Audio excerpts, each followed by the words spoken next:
After 3 months of preparation, our Figure Adventures Monster in the Mirror has finally made it onto the channel. But the challenge to making a 13th Doctor FA is, we don't yet have a Ryan, Yaz or Graham figure. And we wanted this project out for Halloween, so we had no choice. This is how we made our very own Ryan, Yaz and Graham figure. Now, of course, we aren't the first to make our own variants of figures. The likes of Captain Jimmy Pie and Rebel Hoovian are known for making custom figures. And that's just to name a few. Hang on. Yaz is in there! Ryan. To make Ryan, we chose to use a Mickey Smith action figure. This we bought off of eBay. After going through all of Ryan's costumes, we chose to custom a variant of Ryan in his Arachnids in the UK grey hoodie. After we had chosen, we bought something called Milliput. Milliput comes in a pack of grey and yellow. You have to mix the two together and then... it's pretty much a race against time. You have to work quite quickly as you begin to mould the Milliput much like you would with clay. First, I sculpted a hood onto the Mickey figure by rolling the Milliput into a tube-like shape and wrapped it round the shoulders. I then used my fingers to perfect the shape of the hood before adding the tassels. And after that, it was time to paint. We first tried painting with acrylic paint, but yeah, it didn't work out very well. Instead, we used enamel paint. We made grey by mixing black and white for the hoodie, and we painted the gloves black. I'm super happy with how this custom turned out. I think this one was probably the easiest out of the customs we made, as we really just needed to sculpt the hoodie. And then we painted the hood and the gloves. I just hate it. I've never liked circus. Yaz. To make Yaz, we opted to use a Martha Jones figure, as the clothing matched Yaz's look pretty well.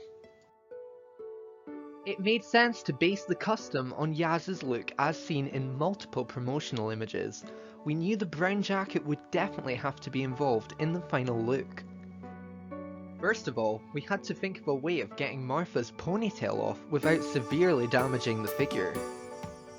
Thanks to Voltsax in 07, we discovered that leaving figures in boiling water loosens the joins, so we tried that. We filled up a plastic ice cream container with boiling water and placed our Martha Jones figure inside. We left them there for 10 minutes or so. It was a lot more difficult than expected, but we did eventually get the ponytail off. Then, using Milliput, I sculpted the lapels of Yaz's jacket. I used a craft knife so I could get it as accurate and clean cut as possible, but it was mostly trial and error making sure both sides looked the same. I then added detailing with the craft knife. I then rolled 2 small balls of Milliput and flattened them down to act as the hairpieces. I added detailing with a spoon, funnily enough, and moved in a spiral shape coming from the centre of each. I deliberately didn't sculpt the rest of her hair because I was aware that the jacket would need to be painted first. After painting the jacket brown, I realised that sculpting the rest of the hair with Milliput would mean Yaz's head wouldn't move. So instead, I took the risk and sculpted with white tack. Yes, you heard right. The exact same stuff you use to pin posters to walls.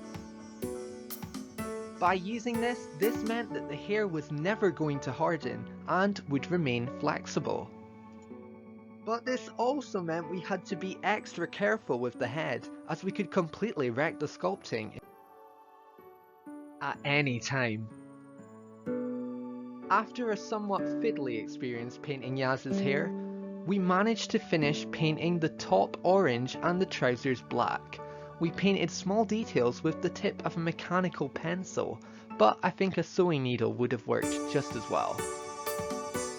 I feel like the Yaz figure is probably the most accurate of the customs we made, and I'm really happy with how she turned out.